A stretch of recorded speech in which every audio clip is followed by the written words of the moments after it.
Hello mga mamshi! So ngayon nandito kami sa isang park na malapit lang to sa bahay kung saan kami dati nagpiknik.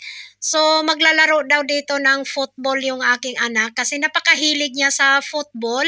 At maganda dito maglaro kasi ang luwag-luwag ng espasyo at unlike doon sa ibang mga park na medyo makitid, dito kasi super luwag ito at saka kahit pa ganyan magtumbling-tumbling siya. So napaka-safe naman kasi lupa at saka may mga damo-damo.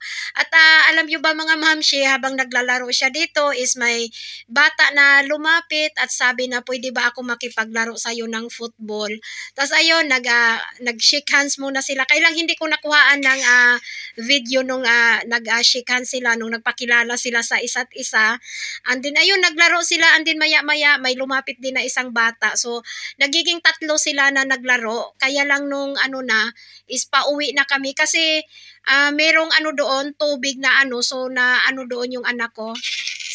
Actually silang tatlo na bata, nakaapak sila doon so nabasa sila kaya sabi ko ayan uwi na tayo.